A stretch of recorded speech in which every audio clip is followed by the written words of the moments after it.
Most people don't lose discipline because life overwhelms them. They lose it for a quieter reason. Their motivation dries up. One day you feel unstoppable, full of fire and plans, and the next day you wake up with nothing. Just the same old habits waiting to pull you back. If that sounds familiar, it doesn't mean you're weak. It means you're depending on something unstable. Centurias. Miyamoto Musashi understood this. The greatest samurai philosopher didn't rise to mastery because he was motivated. He rose because he built a system, a way of living, that worked even on the days he felt nothing. And today, discipline fails for the same reasons it did back then. People start strong, hit friction, then slide right back into the patterns they swore they'd leave behind. Daniel was one of those people, an ordinary man trying to get his life together. But every time he tried to stay consistent, he collapsed after a few days.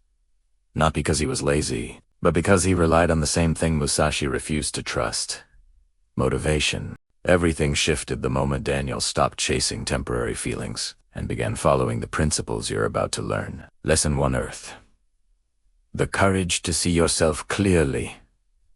Daniel thought he was disciplined. He was busy all day, always exhausted, always doing something.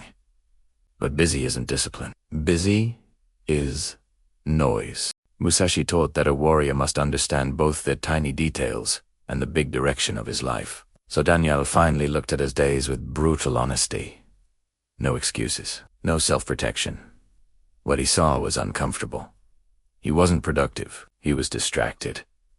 Hours lost to the phone. Focus stolen by tabs, notifications, scrolling. His time wasn't missing, it was leaking. Earth teaches this truth. Discipline begins the moment you confront reality as it is, not as you wish it to be. And in that honesty, Daniel realized something. He wasn't fighting time. He was fighting illusions about himself. Until you face your truth, you cannot change it. Lesson 2: Water, adaptation over force. Once Daniel saw the truth, he did what almost everyone does. He tried to change everything overnight. 5 a.m., wake-ups, long workouts, perfect routines, zero distractions, and like most people, he lasted one morning. Water teaches the opposite. Musashi wrote that water takes the shape of whatever contains it, meaning discipline must flow, not shatter under resistance. Small steps aren't weakness. They're the only path that actually works. 5 focused minutes instead of a perfect hour. 10 push-ups instead of a full workout. 1 page instead of a whole chapter. Water moves around obstacles. It doesn't fight them head-on. Daniel reduced his tasks until they were impossible to fail, then repeated them until they were impossible to skip, and slowly increased them until his consistency built an identity. Where motivation had always collapsed, momentum finally appeared. Lesson 3: Fire. Turning emotion into fuel. As Daniel built small wins, progress arrived, and with progress came comparison.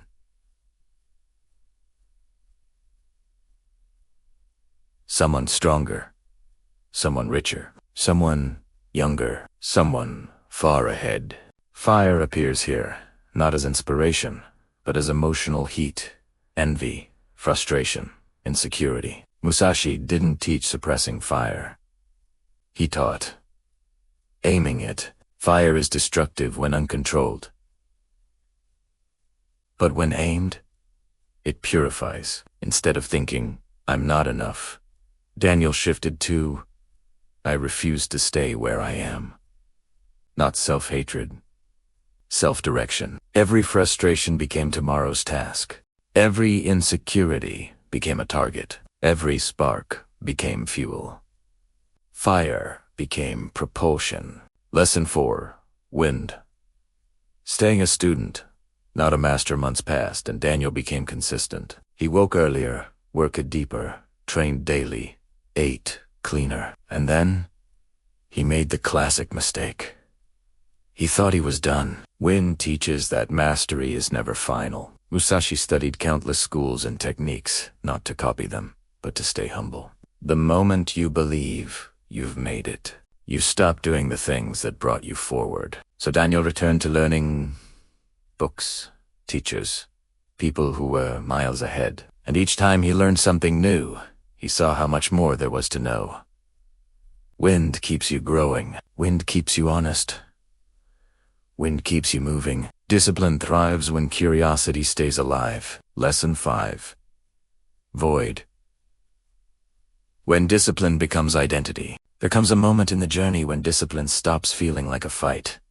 It becomes who you are, not because life gets easier. Life never gets easier. You get stronger. Daniel reached the place Musashi described, a place beyond motivation, beyond mood, beyond effort, where you don't negotiate with yourself. You don't look for reasons. You simply act. The void is quiet. It's calm. It's powerful. It's the version of you always wanted to meet, the one built through thousands of small actions done without drama, without emotion. This is unbreakable discipline. Lesson 6. The modern warrior's rule.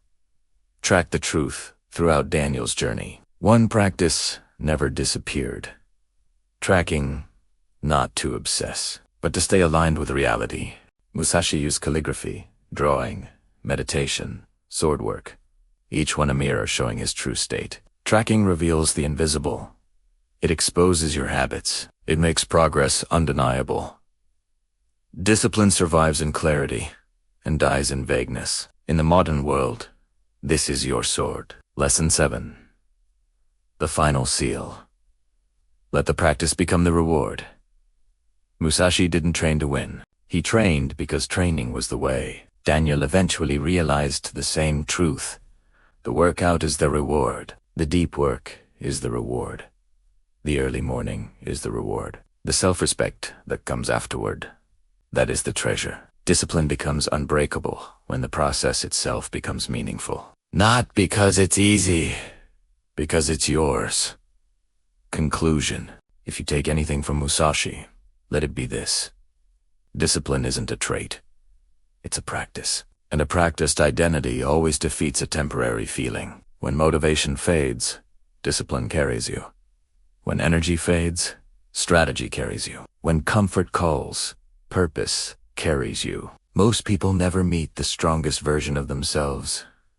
Not because it's impossible, but because they never stay consistent long enough to reach it. Earth, see yourself clearly. Water, adapt intelligently. Fire, aim your emotions. Wind, stay a student. Void, act without needing motivation. Daniel found his strongest self. You can too.